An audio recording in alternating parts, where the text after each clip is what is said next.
नमस्कार दोस्तों, स्वागत है आपका फिर से आपके अपने चैनल सर्वोत्तम क्लासेज में। और दोस्तों आपकी क्लास कंटिन्यूस चल रही हैं, जिनमें आज अपन नेक्स्ट क्लास में बात करेंगे दोस्तों सिंधु घाटी सभ्यता के नेक्स्ट पॉइंट की, जिसमें आज अपन बात करने वाले हैं दोस्तों। जैसा कि आप देख रहे हो, आज बात करेंगे अपन काय की, कालीबंगा की। तो दोस्तों जो चीज़ें हैं कुछ तो कॉमन है, लेकिन कुछ चीज़ें जो नगरों से अपने खुदाई में निकली हैं, उन चीज़ों के साक्ष्यों की अपन बात करेंगे और उनसे रिलेटेड जो भी शोध करता है, खोज करता है, उनकी भी बात करेंगे। लेकिन मेन फैक्ट है, खुदाई में जो स्टेटमेंट दिए गए हैं उनके क्वेश्चन बहुत ज़्यादा आपके एग्जाम में आते हैं। तो देखो आज बात करते हैं कालीबंगा की। कुछ चीज़ें अपन क्लियर करते चलेंगे। देखो इस शब्दों को दो को तोड़ लेते हैं, एक बन जाता है काली और एक बन जाता है दोस्तों बंगा। दो शब्द बन गए, काली प्लस बंगा। ये जो दोस्तों बंगा शब्द है, ये सिंधी भाषा का शब्द है, जिसकी अपन बात करें कि कालीबंगा पढ़ते हैं तो कालीबंगा को तोड़ लेते अपन काली और बंगा में, जिसमें दोस्तों जो बंगा है वो सिंधी भाषा का शब्द है। और सिंधी भाषा में जो बंगा है, इसका अर्थ कहते हैं दोस्तों चूड़ियों से, चूड़ियाँ। अब मुझे बताओ, मैंने कहा कि कालीबंगा में बंगा जो शब्द है वो सिंधी भाषा का शब्द है, जिसका अर्थ होता है चूड़ियाँ। और दोस्तों यहाँ में कलर का डेफिनेशन दे रखी है काली, तो क्या मैं अपना पूरा स्टेटमेंट दे सकता हूँ कि काले रंग की क्या हो गई, चूड़ियाँ। तो मैं यहाँ लिख सकता हूँ कि पूरी कालीबंगा शब्द का अर्थ बताया जाता है काली चूड़ियाँ। दोस्तों यहाँ से अपन विस्तार में बता सकते हैं कि कालीबंगा का अर्थ है काली चूड़ियाँ। इसके बाद जो कालीबंगा में अपन पढ़ते हैं कि कालीबंगा प्रेजेंट में कौन से स्थान पर है, कालीबंगा की नदी कौन सी है, जिसके किनारे स्थित है, कालीबंगा का खोजकर्ता और दोस्तों कालीबंगा का उत्खनन करता। इसमें अपन खोजकर्ता उत्खननकर्ता दोनों ही अलग अलग पढ़ते हैं। देखो कैसे, जैसे मैं कहूं कि कालीबंगा भारत के राजस्थान राज्य में है, और राजस्थान के हनुमानगढ़ जिले में। कौन से जिले में दोस्तों, हनुमानगढ़ में। मुझे बताओ, कालीबंगा पढ़ रहे हैं जो राजस्थान के हनुमानगढ़ में स्थित है। यह दोस्तों एक नदी के किनारे है, जिसको अपन नाम देते हैं गग्गर नदी। यानी कि जो कालीबंगा सभ्यता है वो किस नदी के किनारे है, गग्गर नदी के किनारे।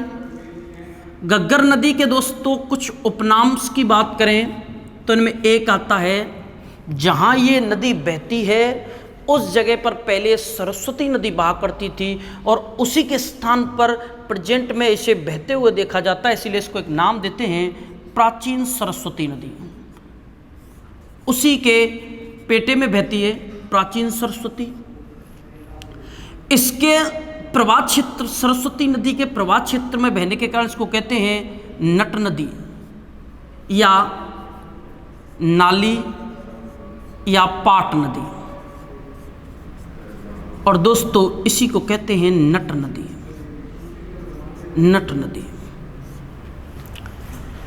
गग्गर नदी के उपनाम में प्राचीन सरस्वती, नाली या पाट, और इसी को कहते हैं नट नदी। खोजकर्ता की बात करें दोस्तों तो इसका खोजकर्ता है अमलानंद घोष।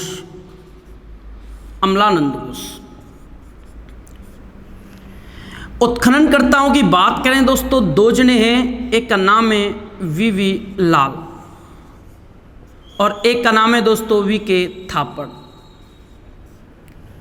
इनको भी अगर पूरा पढ़ते हैं तो इसको बन जाता है दोस्तों ब्रजवासी लाल, और इससे बनता है दोस्तों बालकृष्ण थापड़।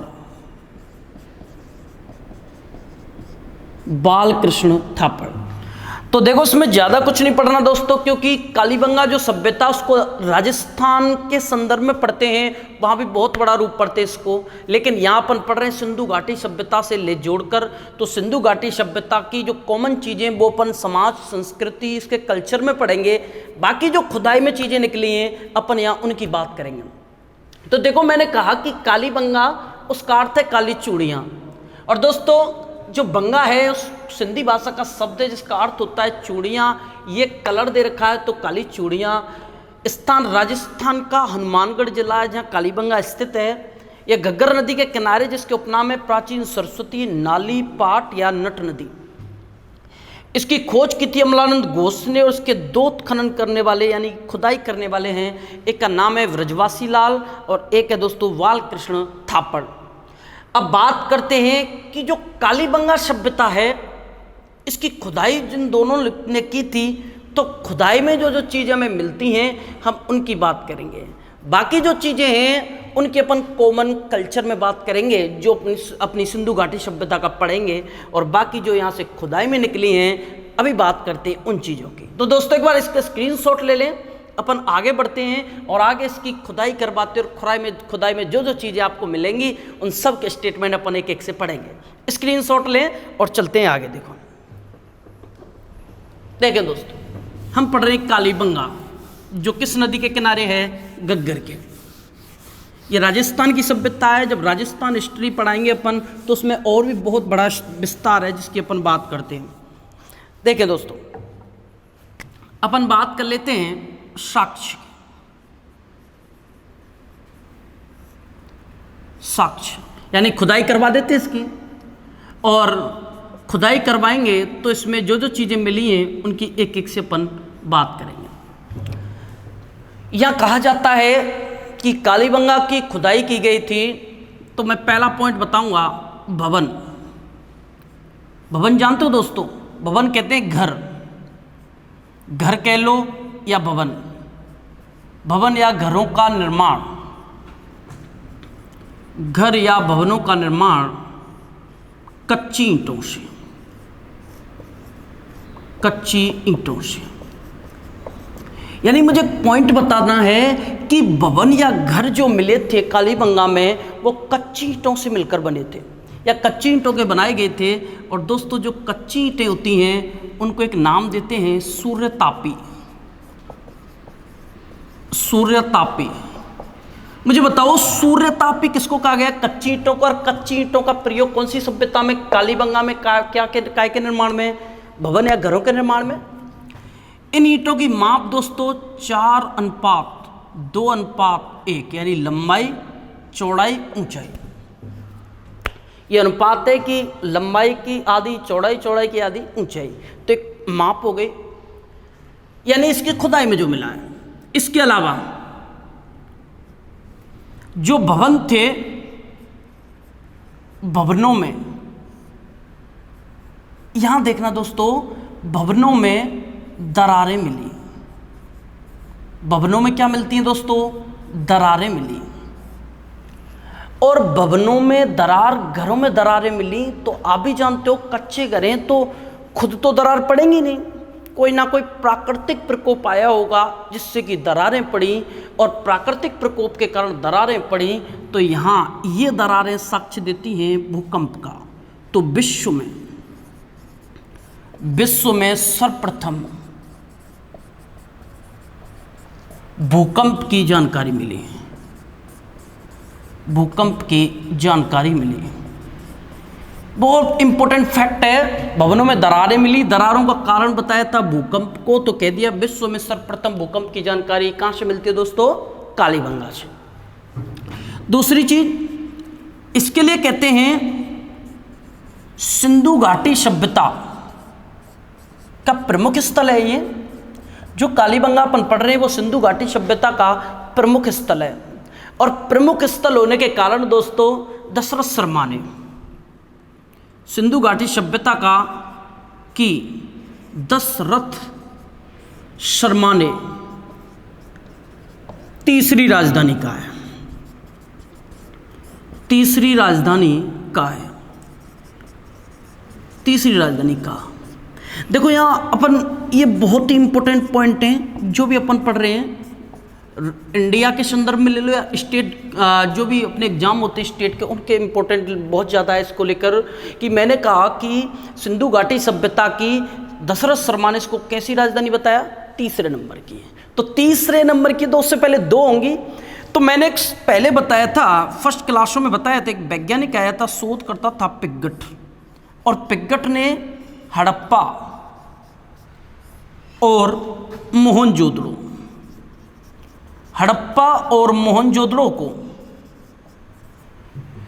सिंधु सभ्यता की, हड़प्पा और मोहनजोदड़ो को सिंधु सभ्यता की जुड़वा राजधानी कहा था। सिंधु सभ्यता की जुड़वा राजधानी कहा था, जुड़वा राजधानी कहा था। देखो बहुत ही इंपॉर्टेंट चीज है, मैंने यहाँ कहा कि तीसरी राजधानी किसको कहा है, कालीबंगा को, और फिर मैंने कहा कि पिगट ने हड़प्पा मोहनजोदड़ो को सिंधु सभ्यता की क्या कहा है दोस्तों, जुड़वा राजधानी। तो मैंने कहा भवन और घरों का निर्माण कच्ची ईंटों से, कच्ची ईंटों को क्या कहते हैं, सूर्यतापी, जिनकी माप है 4:2:1। भवनों में क्या मिली दोस्तों, दरारें, जो काय का साक्ष्य देती हैं, भूकंप का। तो विश्व में सर्वप्रथम भूकंप का साक्ष्य कहाँ से मिला, कालीबंगा से।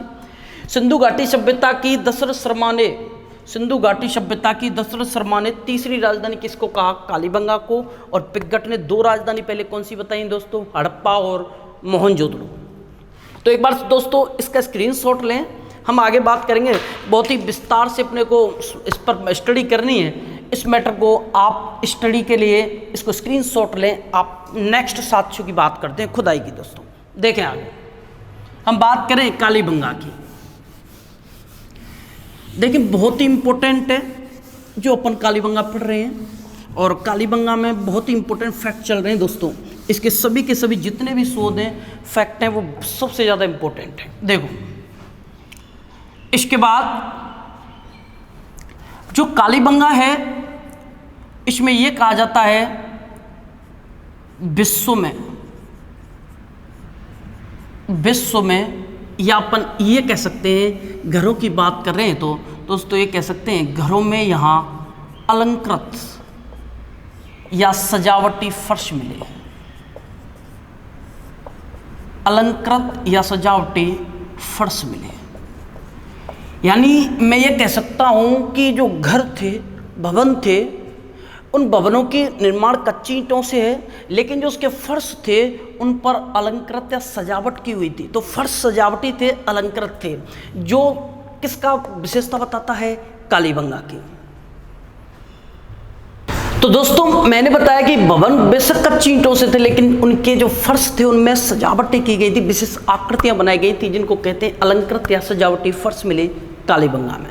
देखो आगे फिर ये कहते हैं यहां से एक तंदूरी चूल्हा मिला, यहां से एक तंदूरी चूल्हा मिला। यानी कि ये बता रहे हैं कि कालीबंगा जो सभ्यता है वहां से एक तंदूरी चूल्हा मिला था। यानी एक चूल्हा, यानी छोटे परिवार की जानकारी देता है कि एक चूल्हे से छोटा परिवार होता होगा जिसका पालन पोषण होता है, और छोटा परिवार अपन कह सकते हैं एकल परिवार।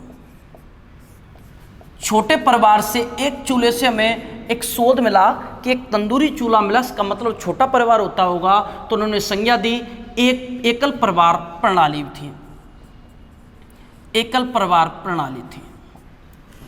इसके बाद दोस्तों जो घर थे उनमें एक जल निकासी की उत्तम व्यवस्था कैसे की गई थी वो देखना।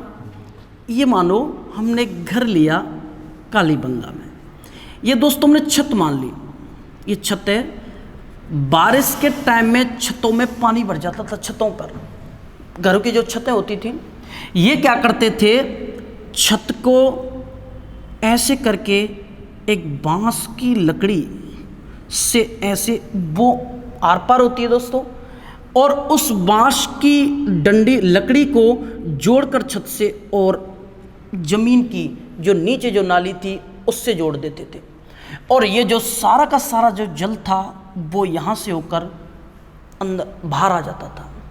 तो क्या मैं ये कह सकता हूँ कि घरों से पानी निकालने के लिए नालियाँ जो होती थी वो दोस्तों काय की बनी थी? लकड़ी की। काय की बनी थी?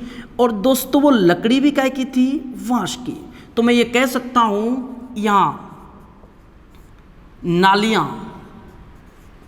नालियाँ लकड़ी की बनी थी, और लकड़ी भी काय की दोस्तों?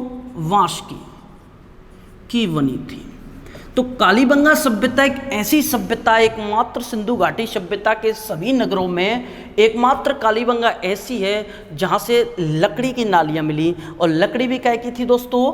बांस की। देखें, बहुत ही इजी वे में समझना कि लकड़ी की नालियाँ मिली, बाकी कहीं भी सिंधु घाटी सभ्यता के किसी भी नगर से बांस की लकड़ियाँ या दोस्तों लकड़ी की नालियाँ नहीं मिली हैं। सब जगह या तो मिट्टी की मिली हैं या फिर पक्की मिली हैं। देखो आगे, इसके बाद कालीबंगा की अगर बात करें दोस्तों, यहाँ एक व्यक्ति का चित्र मिला, या एक कह सकते चित्र मिला, एक फोटो मिला, चित्र मिला, जिसमें एक व्यक्ति पशु को लेकर आगे बढ़ रहा है। पशु को लेकर आगे बढ़ रहा है, और एक पशु को लेकर आगे बढ़ रहा है, यानी एक चित्र जिसमें हमें जानकारी मिली कि एक व्यक्ति जो पशु को लेकर आगे बढ़ रहा है। और दोस्तों ये जो पशु था इसकी पहचान हुई ऊंट के रूप में। इसकी पहचान हमने काय के रूप में की? ऊंट के रूप में। तो एक चित्र में जब व्यक्ति पशु को लेकर आगे बढ़ रहा है, इसका मतलब ये इसका पालतू होगा। तो पालतू की पहचान काय के रूप में की गई? ऊंट की। तो क्या मैं कह सकता हूं यहां से ऊंट पालन की जानकारी मिली? ऊंट पालन की जानकारी मिली। और आप जानते हो कि ऊंट पालन की जानकारी सिंधु घाटी सभ्यता के किस स्थल या नगर से मिली? तो दोस्तों वो कौन सा माना जाएगा? कालीबंगा। अगला पॉइंट यहां कहते हैं दोस्तों, जो कालीबंगा है यहाँ 7 हवन कुंड या अग्नि वेदिकाएं मिली।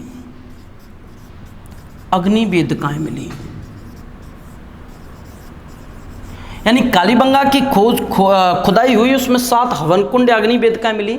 आप भी जानते हो हवन कुंड या अग्नि वेदिका जिसमें अपन यज्ञ वगैरह कराते हैं, क्योंकि बताया जाता है, वैदिक काल में बताया गया था कि ईश्वर और मानव के बीच में मध्यस्थता का काम करती है अग्नि, इसीलिए हम पूजा पाठ करवाते तो यज्ञ वगैरह कराते हैं, तो हवन कुंड जलाए जाते हैं।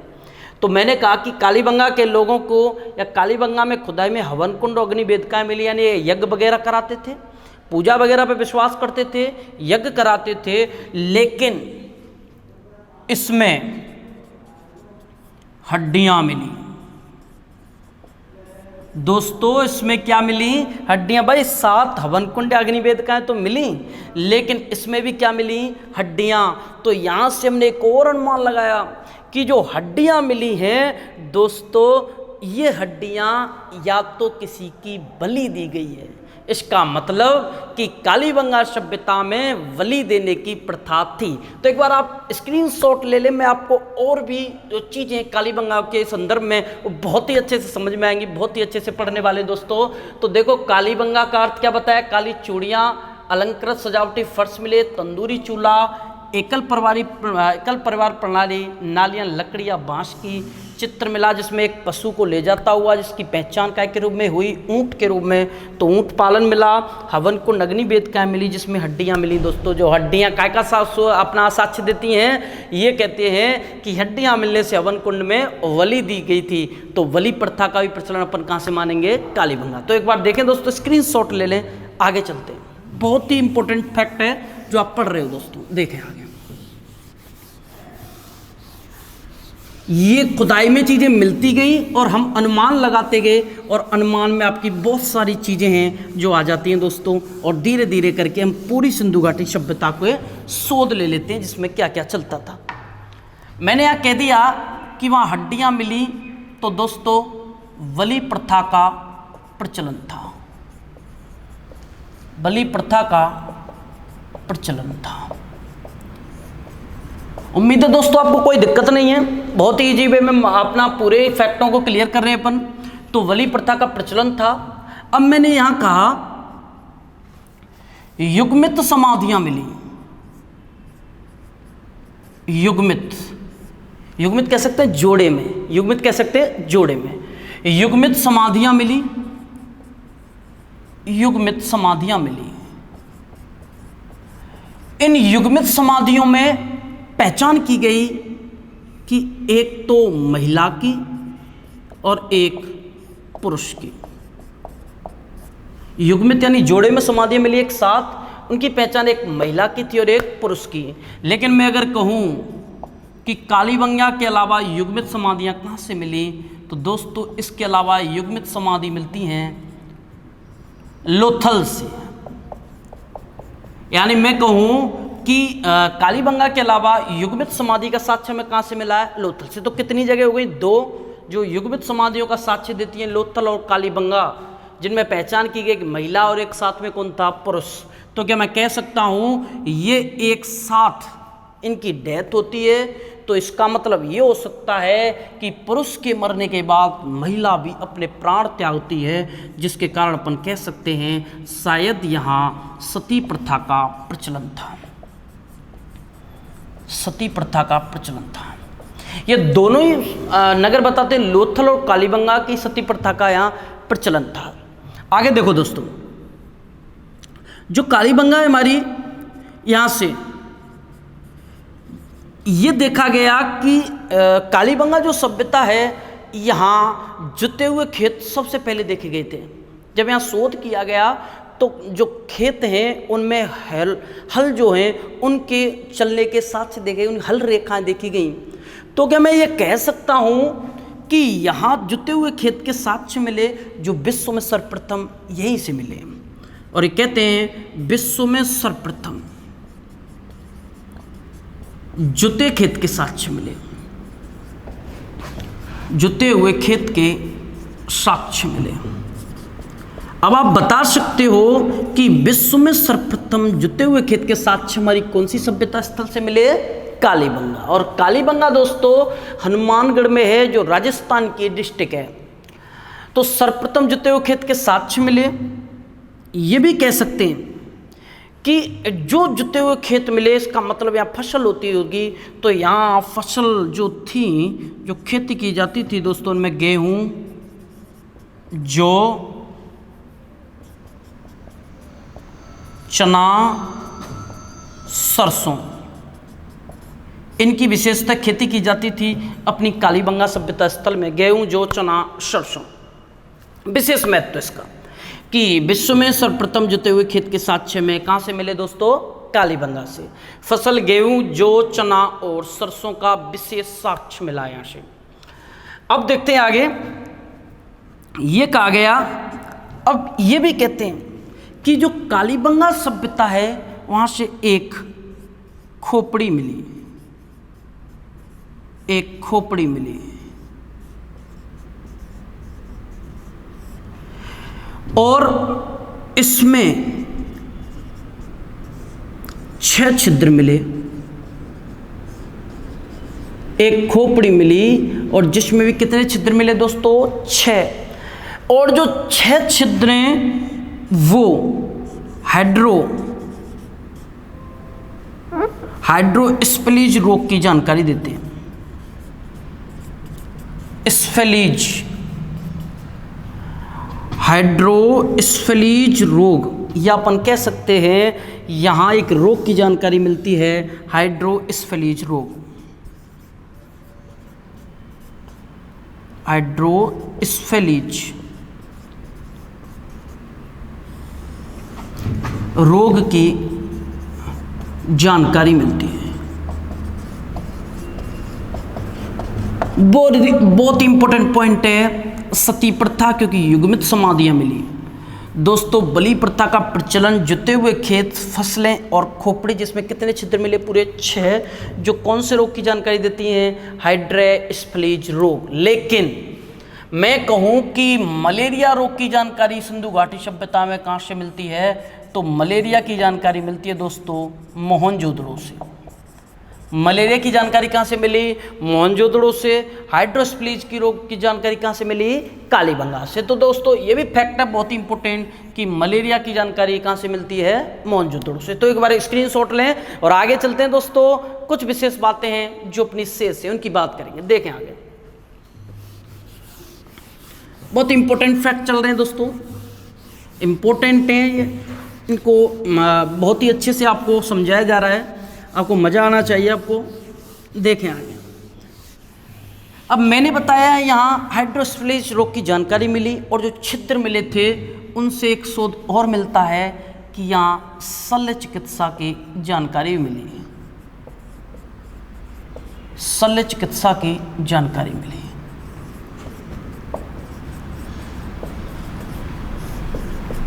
शल्य चिकित्सा की जानकारी मिली थी।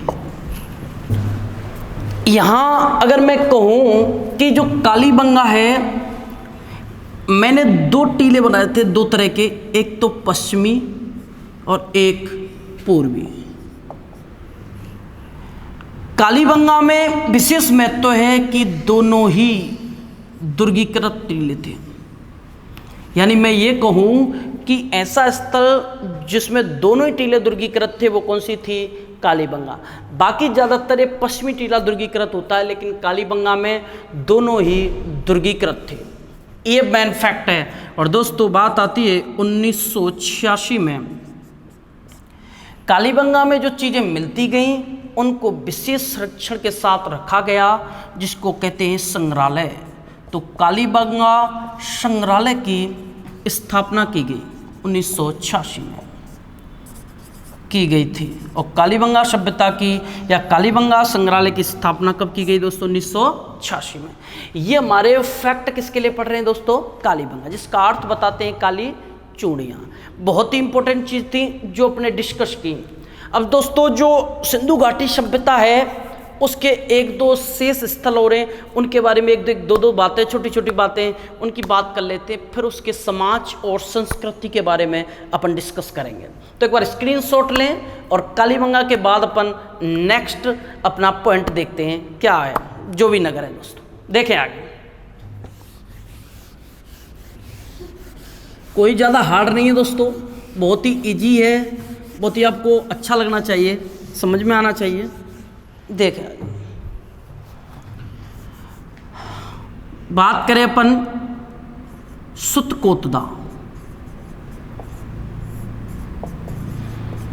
सुतकोतदा की बात करें अपन, रोपण की बात करें अपन, रंगपुर की। इनमें कुछ 1-2 चीज़ें हैं जिनकी अपन बात करेंगे दोस्तों। ये जो सुतकोतदा है ये स्थित है गुजरात में, रोपण स्थित है दोस्तों पंजाब में, और रंगपुर स्थित है गुजरात में। रंगपुर इसलिए पढ़ा जाता है यहाँ से चावल की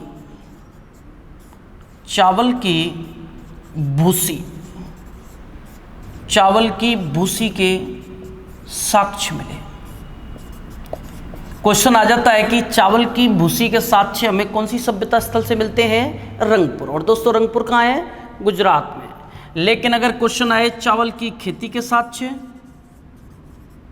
चावल की खेती के साक्ष्य, तो दोस्तों चावल की खेती के साक्ष्य में मिलते हैं कहाँ से? लोथल से। तो चावल की खेती के साक्ष्य तो कहाँ से मिले? लोथल से। चावल की भूसी के साक्ष्य कहाँ से मिले? रंगपुर से। और रंगपुर कहाँ है दोस्तों? गुजरात में। ये इंपॉर्टेंट क्वेश्चन है जो इसके लिए बनता है रंगपुर को लेकर। रोपण पंजाब की बात करें, इसके लिए मैं आपको क्वेश्चन बताता हूँ। एक 1950 में इसकी खोज हुई थी और ये की गई थी यज्ञदत्त शर्मा के द्वारा। इसके लिए मैं इसीलिए बता रहा हूँ इसका खोजकर्ता, क्योंकि इसके यहाँ इंपॉर्टेंट है, बाकी जिसके लिए इंपॉर्टेंट है वहाँ बात करेंगे। तो रोपण पंजाब 1950 में यज्ञदत्त शर्मा के द्वारा खोजी गई। इसके लिए क्वेश्चन बनता है भारत में स्वतंत्रता के बाद सर्वप्रथम खोजा गया स्थल, सर्वप्रथम खोजा गया स्थल दोस्तों आसानी से आप आंसर दे सकते हैं कि सिंधु घाटी सभ्यता का भारत की स्वतंत्रता के बाद सर्वप्रथम खोजा गया स्थल कौन सा माना गया दोस्तों? रोपण। और आप जानते हो रोपण कहाँ स्थित है? पंजाब में। एक क्वेश्चन और बनता है यहाँ रोपण को लेकर, और दोस्तों वो बनता है रोपण को लेकर कि यहाँ मानव के साथ कुत्ते को दफनाने के साक्ष्य मिले। कुत्ते को दफनाने के साक्ष्य मिले, यानी मानव के साथ कुत्ते को दफनाने के साक्ष्य में कहां से मिले? रोपण से। स्वतंत्रता के बाद सर्वप्रथम खोजे गए स्थल भी कौन सा दोस्तों? रोपण। अब बात आती है सुतकोतदा की, जिसमें 1 से 2 लाइनें जो वेरी इंपॉर्टेंट बनेंगी उनकी बात करेंगे। तो हमने अभी बात की रंगपुर की और रोपण की। अब दोस्तों बात करते हैं अपन सुतकोतदा की। देखना सुतकोतदा में क्या इंपॉर्टेंट है, इनकी एक एक क्वेश्चन है, एक एक 2 क्वेश्चन है जो बनता है। अब अपन बात करेंगे सुतकोतदा की, और सुतकोतदा में क्या इंपॉर्टेंट है वो देखो। सुतकोतदा का दोस्तों खोजकर्ता, इसका खोजकर्ता है जगपति जोशी। जैसा कि आप जानते हैं कि सुतकोतदा गुजरात में स्थित है, जिसका खोजकर्ता है जगपति जोशी नाम का एक शोधकर्ता। यहाँ जो हमें ध्यान देना है 1-2 क्वेश्चन पे, पहला यह सिंधु सभ्यता का दूसरा बंदरगाह, यह सिंधु सभ्यता का दूसरा बंदरगाह है, दूसरा बंदरगाह। लेकिन यह विशेष ध्यान रखना है, यहाँ गोदीवाड़ा नहीं मिला है। गोदीवाड़ा यानी कि यहाँ ठहरने की व्यवस्था नहीं है। तो दोस्तों ये जो सुतकोतदा है सिंधु सभ्यता का दूसरा बंदरगाह है, लेकिन ये कहा गया है कि यहाँ गोदीवाड़ा नहीं मिला, ठहरने की व्यवस्था नहीं थी। दूसरी जो विशेष बात है वो ये है, यहाँ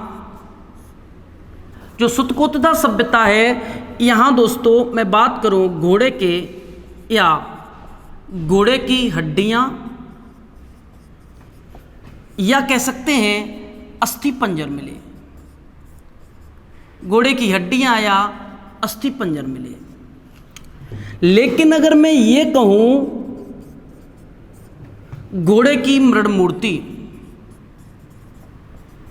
घोड़े की मृण मूर्ति, और दोस्तों घोड़े की मृण मूर्ति मिली थी लोथल में। तो दोस्तों सुतकोतदा जो गुजरात में है उसकी विशेष जो बातें, 2 बातें इंपॉर्टेंट हैं। इनमें इसका खोज करता है जगपति जोशी। सिंधु सभ्यता का दूसरा बंदरगाह है, लेकिन यहाँ गोदीवाड़ा नहीं मिला। तो पहला बंदरगाह लोथल है जहाँ गोदीवाड़ा मिला, यहाँ घोड़े की हड्डियाँ अस्थि पंजर मिले, लेकिन घोड़े की मृण मूर्ति दोस्तों मिट्टी की बनी हुई मूर्ति कहाँ से मिली है? लोथल से। तो विशेष बातें जो गुजरात के सुतकोतदा से अपन पढ़ते हैं। इसके अलावा दोस्तों हमारे जो सिंधु घाटी सभ्यता का जो निवास था, जीवन था वहाँ के लोगों का, उसका सामाजिक जीवन, उसका आर्थिक जीवन, उसका धार्मिक जीवन, उसकी लिपि भाषा, जो भी चीज़ें उनकी चर्चा अपन करेंगे नेक्स्ट क्लास में दोस्तों। अगली क्लास में बने रहे हमारे चैनल के साथ। धन्यवाद दोस्तों।